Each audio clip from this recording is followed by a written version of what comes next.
Hello and welcome to Get Yourself Optimized. I'm your host, Orion, and I'm here with a world-renowned SEO expert, a spiritual seeker and guide, and my beloved husband and the father of our son, our little baby, Stephan Spencer.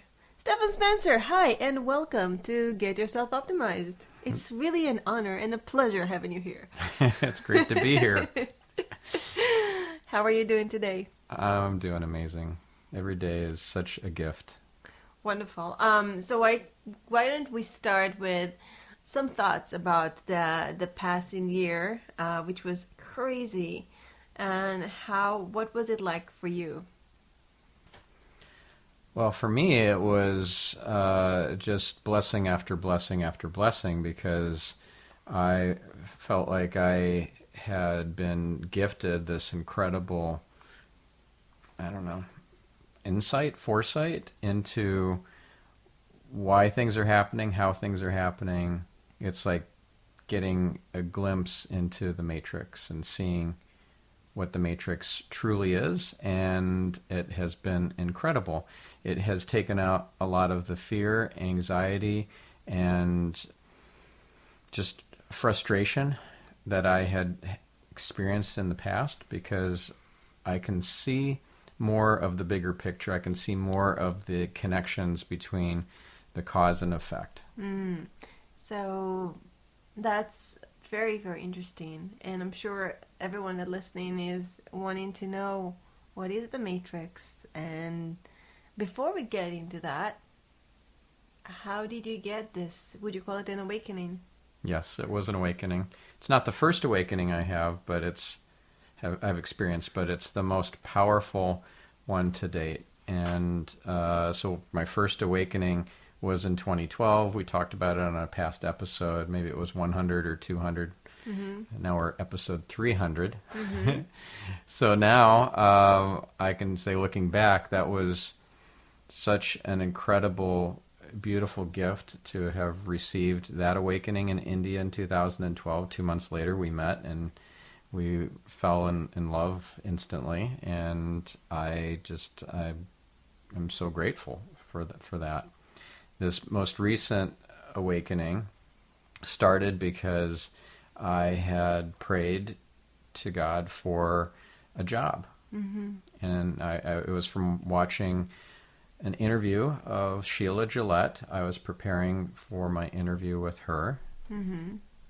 I saw this video of her explaining how she had this near-death experience. It had gotten really to the brink of her passing, and she prayed. This was on her deathbed from complications from childbirth. It was in 1969, and she prayed to God, please let me raise my kids, let me stay on the planet, please God give me a job. And that just really inspired me and stuck with me. Several months later, I decided I'm going to pray for a job. And I didn't want to have a near-death experience in order to get the job, so that was part of my prayer, is like, please just give me a job. And the next morning when I awoke, I had this new perspective, this new insight, this new view into reality, and I could see the quote-unquote simulation. Right. And would you say that you had some guides or helpers in the way here in the physical realm, like Dr. Dreamer, like our coaches? Oh, for sure. I've had so much assistance from both the physical and the non-physical realms. You have been instrumental in my path of awakening. And so, you told me. You're my teacher. You point out when I'm getting off the path, or when I'm being arrogant, or having spiritual ego, or when I'm getting stuck in my head, or not seeing the bigger picture. You keep me on the path. You keep me honest. You keep me humble. Oh, thank you. Yeah, so Dr. Dreamer is one example of an amazing coach / practitioner that has helped me with this awakening, this most recent one. And what does he do? Well, you know full well from experiencing his amazing entrainments as well. But let's talk through this for our listener that who isn't familiar necessarily with this thing called network spinal analysis or network chiropractic. It's a form of energy healing. I had the creator of it on this podcast a while back, maybe 100 episodes ago, and that's Donnie Epstein. Yeah, Donnie Epstein. Donnie's amazing. Donnie's a wizard. Yep. Yeah. He's trained many practitioners on network chiropractic. You lay on a chiropractic table and you're face down, and you feel stuff happening, and they're not even touching you. The practitioner may touch you lightly, but they may not as well, and yet you respond. Mm-hmm. And it's incredible seeing somebody have this wave on their spine that just starts happening. Yeah, and maybe we can add a video in the show notes where you can actually see Donnie's hardly even touching the air near that person's body, and you can see a wave on the spine. You can actually see the spine, that the energy goes on the spine. What it does, it aligns the spines on the physical level, but also on the spiritual level. It's a very in-depth method that people are studying for years, I guess, to figure it out. And people have been studying the wave in universities for many, many years, and it seems to do miracles for people. Yeah, healing. So healing, people get lots of healings. Spontaneous remissions and recoveries. And for people who are spiritual seekers, it helps them plug in to the fabric of creation. Yes. Yeah. What else was instrumental in your journey this year? Yeah. Oh, and Dr. Dreamer is based in Tel Aviv. Yes, we were in Israel, experiencing lockdowns. Yeah. It was awesome, and it was also really hard with all the lockdowns. Yeah. But now we're in Florida, having left 2 weeks ago, and now now, in the last 4 days, there have been about 2,000 plus missiles that have been rained on Israel, and a house near where my sister lives got hit, and a person died, and some children died, unfortunately, and it's just a terrible, awful war. Awful, awful, awful, awful, awful war. And we were, because we are listening to our guidance, and we are lucky enough to have some spiritual teachers that are in our lives and coaches, and we got the same information from 3 different sources on almost the exact date of when we should leave. Yeah. Actually, one of them was our Kabbalah teacher who actually gave us the date to leave, and we acted upon it, because when you get the guidance, when you get a message from more than one person, when you're tuned in and you get the message and you act upon it, it can launch you forward in a better way. It can highlight your path of where to go. Yeah. We got guidance to leave Israel also from Anne-Marie Pizarro, who was also a guest on this episode. On this podcast. And that was the Akashic Records episode. Amazing episode. Yeah. And also Mark Nelson, again, a guest on this podcast. and that was about a year ago in June. We like to share both of our podcasts. We like to share the people that we truly enjoy and truly, some of them are friends, some of them are a part of our lives in some way, shape, or form. Some of them are just kind of like strangers that we let in and find that they're amazing and wanted to share their wisdom. So everything Stephan and I bring to you on our podcasts, both Stellar Life podcast, which is mine, and Get Yourself Optimized and Marketing Speak, are all people that we are less marketing speak. This is more your world, but people that we are connected to and learn from, and think that it's so important to share what they are doing and their knowledge with you and with the world, because this world is pretty tough. In the last couple of years, it's been like it's like a cup of Turkish coffee. I don't know if you have ever had Turkish coffee, but it's just powder and water, and then the powder sink to the bottom, and you drink the coffee. But it just seems like, whatever forces are in this world are just stirring and stirring and stirring, and all the mud is getting up, and it's you need some clearance. You need to connect to some guidance in order to see the light sometimes, because this is a difficult year for many, many people. Yeah, it is. And it's also an opportunity. A lot of people I'm talking to, people I've known for years and years, are telling me they're sharing, confiding that they're receiving guidance, they're receiving messages, they're getting awakenings, and it's beautiful. Some are seeing angels. A friend that we both know from Tony Robbins' Platinum Partnership, she told me on a Zoom call, I don't know, maybe three months ago, that she saw angels, and this started happening in the last year. Yeah, we get it from many, many sources. It's almost like a taboo. We live in a world where BDSM is not a taboo, but talking about angels is a taboo. Yeah, it's strange, isn't it?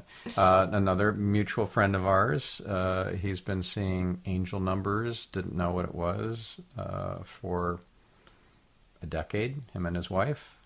You know who I'm talking about? Which one?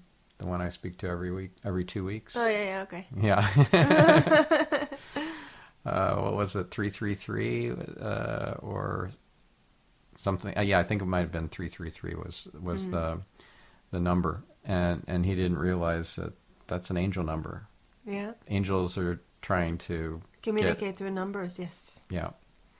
Yeah, so sometimes when you see sequences of numbers like 1111, 2222, 3, just like different sequences of numbers that keep reappearing in your life, you can just go on Google and say angel number 1212 or 1111 or 5555, and you'll find the meaning for that. Yeah, there are lots of meanings you'll find in Google, but the one that just kind of pops off the screen is for you, is the one that the angels are trying to communicate to you. And if it's not, just go in and maybe you'll find a different meaning. Yeah, so just keep digging. Yeah. Click on some of the results that you're guided to click on. There are also angel number books. Mm-hmm. Yeah. Nice. I just ordered one, in fact. Yeah. So awakening, the way I see it, it's not a straight line. You don't just one day, I'm awakened and I am so holy and nothing can affect me and nothing can shake me. I feel like we experience a lot of moments of awakening, and it's not linear. We go like this and like this and like that and like that and like that, and it's our job to maintain our state. Yeah. And to maintain, just take some times during the day, even if you're so busy, and do something. If it's a breathing exercise, if it's meditation, you've started to do it. What is your ritual every day? What do you do every day? Yeah. To connect? Well, since I had the recent awakening, it was actually, I just figured out the date. because I had taken some notes on the Notes app, and I just checked the creation date of that, January 22nd. So ever since January 22nd, I have, without fail, done my Annabekoa Prayer every morning and What now is the every night. Anabacore Prayer? It is the most powerful prayer in Kabbalah. It has 7 lines. It's the 42-letter name of God, broken down into 7 steps. Each line has a meditation, and the first letter of each word in Hebrew corresponds to a letter of the 42-letter name of God. So, Annabekoa, Gudalati Micha, Tatir Tzaroa, Kabel Rinat, Machas, Agveni Taren Nora. I don't know Hebrew. I don't understand It's it. the most Hebrew knows, But unfortunately. because we're It's been all... years. It's been hard. Yes, you Our- want our- me, you want me to our- learn Hebrew. I know. Our 1.7-year-old son knows more than you know. So, you gotta catch up, baby. Yeah, well, he has No excuses. a honey. lot of neuroplasticity. You can do it. Okay, so the Anabekoa Prayer, it's the power of it isn't just in speaking aloud the words. You don't have to know Hebrew. You just You can scan it.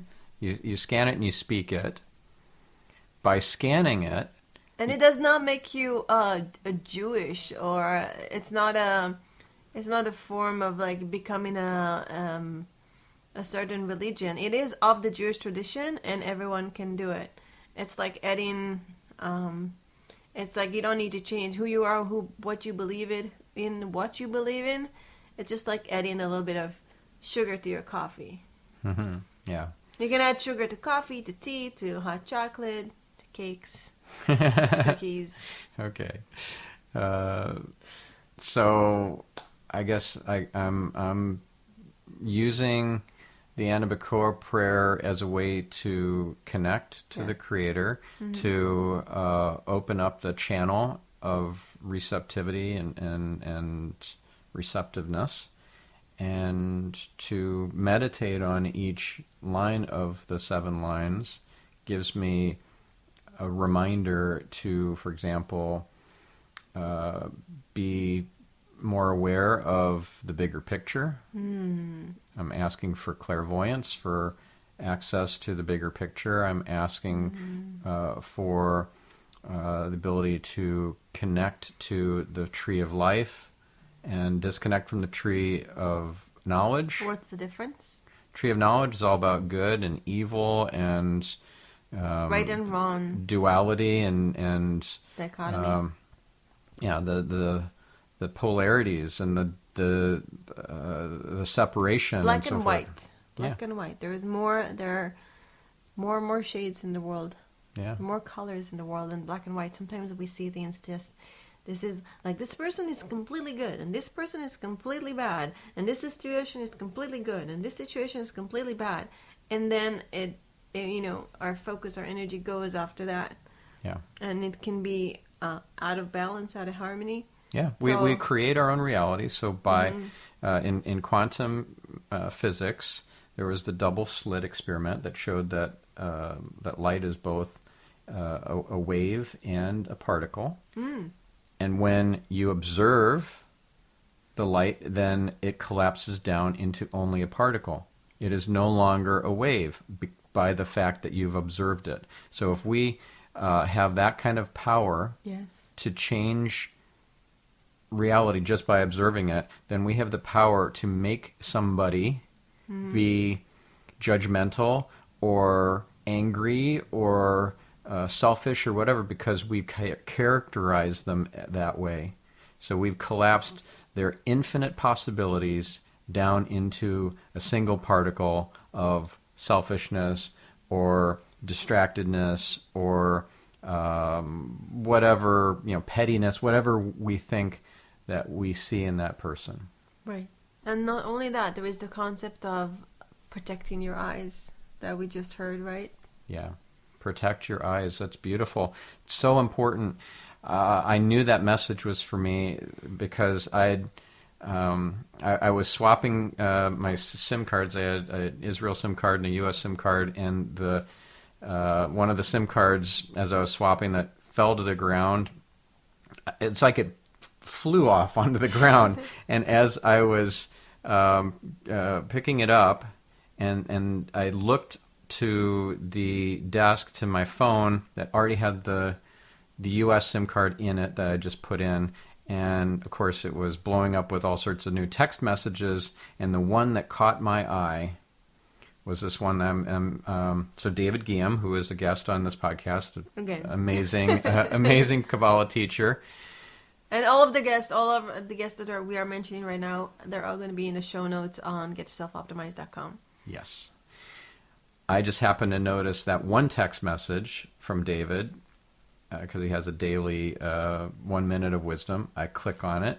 I'll include this 1 minute audio in the show notes so that everybody can listen to it. So it's all about protecting your eyes. Yes. That we receive messages from our angels, from the Creator, all the time. And we become disconnected from those messages if we are stuck in lower vibration, if we are focusing on the negative news, if we're focusing on things that are not of the higher realms, but of the physical realm, like, for example, lusting after other people. Let's say that you are walking down the street and you see some pretty woman or whatever, and you Me? pay attention. You are the most beautiful. No, me going down the street. Well, this is what you need to protect your eyes against, is looking at other people and feeling lust or desire for them when you have already been gifted with your soulmate. And also to lust after or envy the other things in their life, like, the neighbor has a new Porsche or whatever. Yeah, it's hard. So protect your eyes from this stuff. So you don't even go to the beach where all the So the that women sounds a little extreme to me, because we are going to go to the beach. Yeah. You are going to come across beautiful women, and I'm going to come across handsome men, and we are going to see all that. So is the protection meaning we need to just isolate ourselves on the top of the mountain and don't go anywhere, or is the protection is just an awareness? And I think an awareness and acknowledgement of our feelings of this person is attractive, and I do feel attracted to that person, and now I'm in the awareness of, but I am married to the love of my life, and I'm just gonna put it away and just appreciate the beauty of that person and let it go. Because I think that if we're just gonna shove it down and be like, I don't see that, but you do see it, it's gonna be more of a struggle. As soon as you feel your feeling and kind of let it be and let it go, that might be, as far as I see, a better way to handle it. Yeah, what you resist persists. So I'm not saying to fight it. I'm saying if you can avert the eyes, that's good. If you can avoid situations where you're going to get a lot of exposure to things that are going to tempt you, that's good. And if you have to be in those situations... I cannot go by an ice cream store and get... If you're going to have to go to work at the ice cream store every day, then you're not going to be able to avert the eyes or to... Right. I'm being figurative when I say the ice cream store, whatever that means for you. And if you just simply have the awareness. So as I would walk down the street, if I noticed that I was coveting, okay, so that's... number 10 in the 10 Commandments, thou shalt not covet. I have no idea what coveting means. Envy. Envy, okay. Or desire, and I would just make a note to myself. I would speak it in my own internal voice without speaking it aloud. Covet, or coveting, or I'm coveting, right? And if I'm walking down the street and I'm judging somebody, then I say in my head, I'm judging. And what happened if you say I'm judging? It's like it helps me to be aware of those lower vibrational states, and then over time, I don't experience that as much. It's like it helps me to stage 1 be aware, and then stage 2 to do less of it as time goes on. So what's so big? What's the big deal about coveting after your neighbor's Porsche? No, like really, what's the implication of that? What's and how can we do it in a way of like, yeah, I want it and I want to manifest it into reality without feeling the weight of it and the jealousy? Yeah. So, well, okay. If you're coveting the neighbor's Porsche or the neighbor's wife or whatever, then you're not in a place of gratitude and abundance in your own life. And you are also not in a place of purity of thought, and that then spills over into purity of word and then purity of deed. If you have impure intentions and you still create pure words and pure deeds, to the outside world that looks beautiful. They don't know what's going on inside your head, inside of your soul. But if you have all three aligned, purity of thought, word, and deed, you elevate to this higher place of, I don't even know how to describe it. It's like you become Neo in the Matrix, sort of. You know, you got all these, you get the plug-in for Kung Fu and all that sort of stuff. It's amazing. And then when you drop down, you just lost the program. Temporarily, it'll come back. But the difference between purity of thought, word, and deed, and impurity is like being a regular human or being Wonder Woman or one of the other superheroes, in terms of being able to manifest stuff and be able to receive messages and to have clairvoyance, clairaudience, any of these kinds of special abilities. It's a huge, huge, huge difference between purity and impurity. And what if your values are this is okay to be impure, this is okay to do this and this and that? I mean, that was okay for me up until the time when I saw the Matrix, so to speak. I'm like, oh, yeah, none of my thoughts are private. None of my thoughts. I've never had a private thought. Like, not only can God hear each and every single one of my thoughts are on display for the entire unseen world. It's as if I'm speaking it aloud with a loudspeaker. The family members, loved ones who have passed hear these thoughts. Angels, the fallen angels, the demons, everybody hears it. So are you doing it? So is a pure intention that you're doing it from? Are you doing it out of fear? Everybody's listening to me, so I got to be a good boy? Or are you doing it? What is the reason why you are doing this? Why you are? That's a beautiful, important question. Yes. I do it because I don't want to create negative angels. Tell me about that. So negative angels are created, and this is a teaching from Kabbalah I learned from Eliyahu. Angels are created by our thoughts, words, and deeds. And if our thoughts are pure and words and actions are all pure, we create very powerful, positive angels. If we have impure or problematic, negative thoughts, and yet we create the positive action, then we create angels that are mischievous or that are duplicitous, and they will lie to us. They will trick us. So we've created lots of these angels over our lifetimes, and if we listen to angels, we need to know that these angels aren't the ones that are kind of tricksy.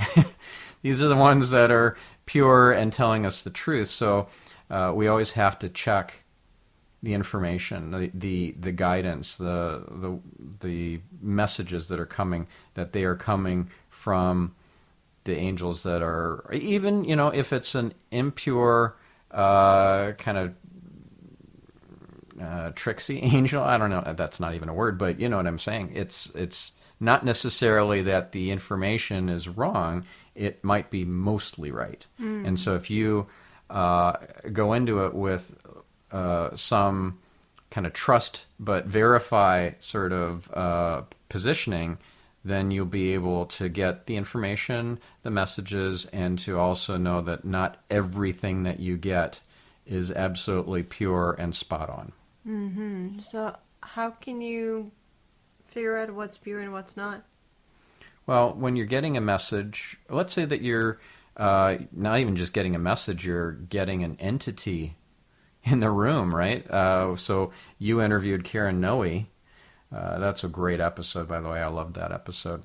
Thank you. So Karen Noe, the psychic and medium, she had this incredible experience where something in the room that was an energetic, non-physical being, entity, that was glowing, came close to her, and it was coming closer and closer, and she said to it, "If you're not of the light, please leave."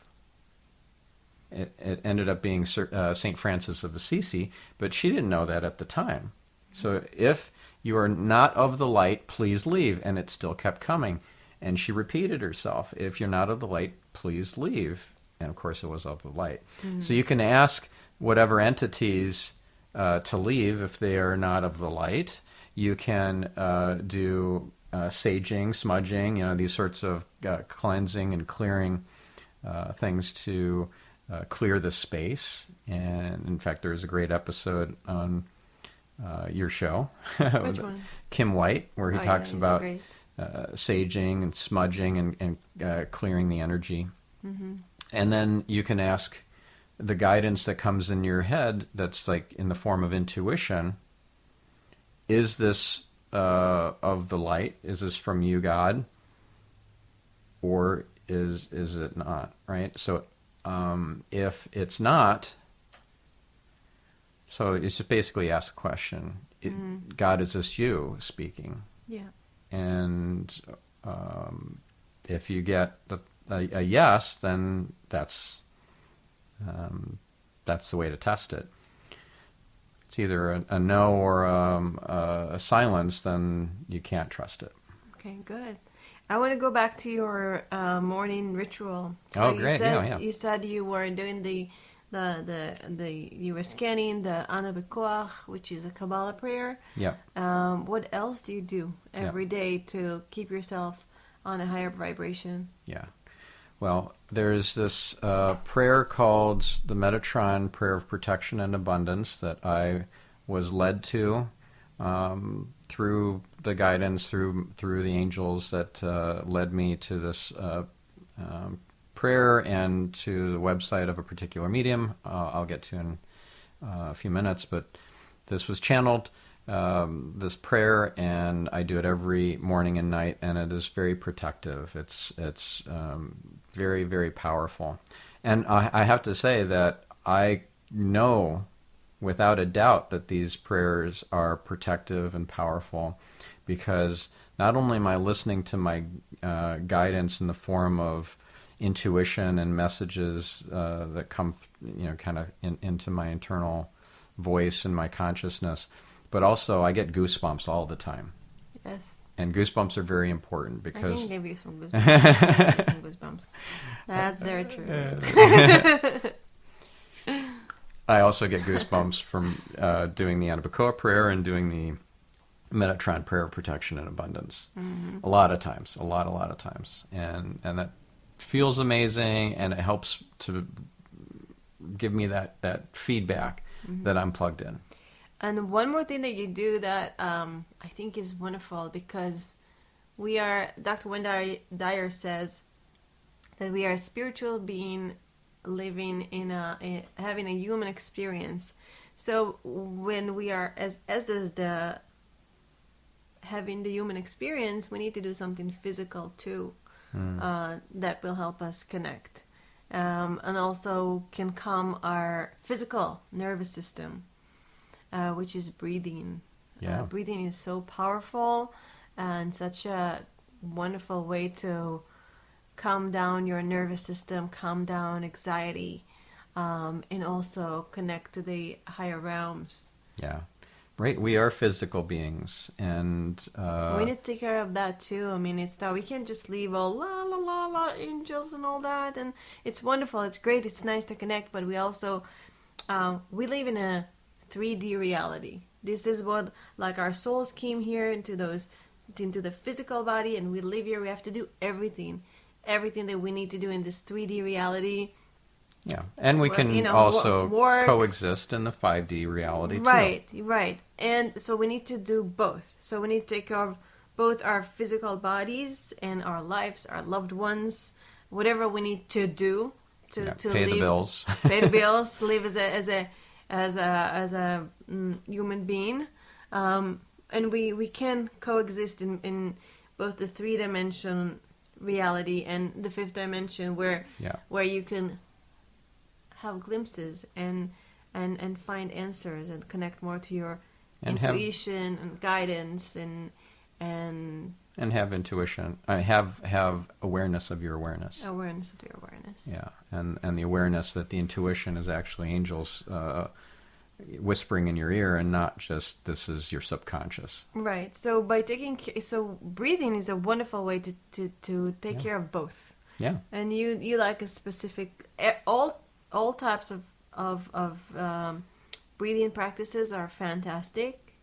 And Stephan is practicing a certain one that he likes the most for now. Yeah, Wim Hof breathing. Wim Hof. Yeah, Wim Hof, the Iceman. Fully in and fully out. We'll include a YouTube embed in the show notes for a Wim Hof breathing exercise. So who's Wim Hof? Let's talk about this extraordinary man. Yeah, he's won many medals and lots of awards, recognitions, Guinness Book of World Records, many times. He can submerge himself in freezing cold water or ice for an incredible amount of time. And every time I see him, he looks like such a pure, genuine guy. Like somebody I wish would be. You know what? Let's manifest it into our reality to have him as a friend. Yeah. I want him to be my friend. Yeah. Not just a guest for our podcast. I want him to be my friend. Wim Hof, if you're hearing this, be my friend. Yeah. He is an amazing person. An amazing soul. And so, yeah, I have been doing a lot of Wim Hof breathing. I don't do it every day, but I do want to get to that place where I do it every single day for 20 minutes. And you can do the breathing where you breathe in and breathe out, breathe in, breathe out fully and quickly, like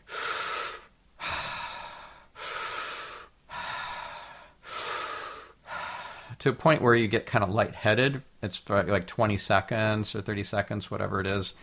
Again, just listen to the guided exercise with Wim Hof, which we'll include in the show notes. They also have an app, and you can download the app and practice. Yeah, there you go. And then you hold your breath for 90 seconds, and then you do another in, out, in, out, in, out, in, out. And then again, hold your breath, but instead of for 90 seconds, 2 minutes. And then again, in, out, in, out, in, out. And then 2.5 minutes. It's amazing to be able to... I can hold my breath like that. You can. You actually can. After 20 seconds, I'm like... How many times have you done the Wim Hof breathing? How many times? What? I didn't hear that. Could you repeat that? Not once? No, I've done it a couple of times, 3 times maybe 4, Okay. But I'm still struggling to hold my breath. Okay, so do it for a week. If you want, you could commit to our listeners that you'll do it for a week. If you want, you can commit that you'll do babysitting for a week. Babysitting, it's my baby. Yeah, babysit your baby, and I can do the Wim Hof breathing. Okay, I'll take care of David while you do the Wim Hof breathing. Got it. It's a deal. High five. Okay. Seal the deal. Okay. So that is amazing, and it has benefits for your immunity. It has benefits for you spiritually. It's amazing. And it didn't start with that. It actually started with you taught me a breathing exercise that was super simple, really fast to do. And why don't you You do share? it. You demonstrate. Here you. Why me? Because you do it well. I learned it from you. It's okay. It's your interview. Ugh. Okay, so you breathe in, and I'm just going to describe it now. You breathe in, and you hold it, and you breathe in a little more, and then you breathe in a little bit more, and keep holding it, and you tap with your fingers on your chest, and you keep holding it, and then you let it out. Okay, so let's do it all together. And we'll do it twice, actually. We'll do it... If you're driving, please keep your hand on the wheel. Actually, if you're driving, it's not a good idea to do that. Any type of breathing exercise, you need to have focus on the road. Yes. Okay, here we go. Breathe in. Keep holding. Breathe in a little more. A little bit more. Keep holding and tap, tap, tap, tap on your chest with your fingers. Tap, tap, tap, tap, tap, tap, tap, tap. And let it out. Okay, one more time. It's so good. I feel lightheaded. Oh, Yeah. It feels great. It's energizing. It wakes you up. If you're and tired you from started using it in conferences to wake up the audience, right? Yeah, if I'm speaking after lunch, everybody's asleep. So I will have everybody like, all right, you guys look pretty sleepy. Stand up, everyone, and we're going to do a little breathing exercise. And people look at each other and like, what? Who is this guy? And then they do it, and then I ask, who's feeling more energized and better now after you've done this? And everybody raises their hands. It's pretty awesome. Okay, so here we go one more time. Breathe in. A little more. A little more. Keep holding. And tap, tap, tap, tap, tap. And let it out. I feel good. How about you? I feel great. I feel good. Da, da, da, da, da, da. You know that I should. Da, da, da, da, da. I feel good. Sugar and spice. Okay, so that was the breathing. Oh, and also, since we're physical beings, yes, the expression. What was the thing that Wayne Dyer said? We're human beings having. We're not human beings having a spiritual experience. Spiritual beings having a human experience. We're spiritual beings having a human experience. It's so powerful. It's such a mindset shift. Because it's when you get into, it's almost like it can become an obsession of, oh wow, I see more than this reality, and I listen to my intuition, and miracles are happening in my life, and my whole life I had miracles happening, but I didn't notice it, and now I notice them, and I want to learn more, and I want to learn more. It's easy to forget about being here and go, la. Have you noticed that you had that in the beginning? Yeah, well, I still get that. And I still need to feed myself, and I still need to... Remember, take care of yourself, yes. Yeah. And part of taking care of myself and feeding myself right, quote unquote, is actually praying and blessing my food before I start eating it, because that actually transmutes the food. And that makes complete sense. So Dr. Emoto did the water experiment, yeah. Where he attached words to bottles of water. And then he looked at the molecules of the water. Yeah. And a bottle that had the word anger on it, the molecules look... Well, the crystals, he crystallized the water somehow. And I think it just looked under a microscope. But I'm not sure. We're going to get back to you on that. We'll put it into the show notes, the experiments with the water crystals, and you can see the differences. Yes, you can see the difference of... the word love created this beautiful chandelier-like crystal, and the word alone created this grayish, moldy, greenish-looking molecule that was really awful-looking. And so when you bless your food, words are so powerful, intention is so powerful to create your reality. When you bless your food, you transmute the energy in the food, and it will assemble better in your body. Yeah, and he did this not only with water, with food too. Like he'd take Did he? rice. Yeah, he took rice and he let it sit for long periods of time. And the word on the rice that said hate or whatever just got gross and disgusting and super moldy, and it was like, yeah, it looked bad. And the one that said love or happiness or whatever, that one didn't get all disgusting. It developed maybe a little bit of mold, but 2 weeks or whatever of sitting out, it wasn't gross like the other, or gross looking like the other one. Right.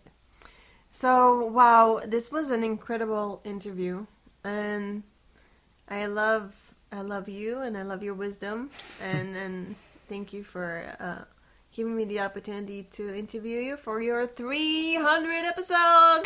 Woo! Confetti, confetti. Thank you, baby. I couldn't have done it without you. You inspire me, and you give me so much joy and guidance and direction, and help me to be a better man and a better soul. Thank you. I love you. I love you too. And we love you too. Yes, we do. Thank you for being a loyal listener to this podcast, and I look forward to lots more episodes with you.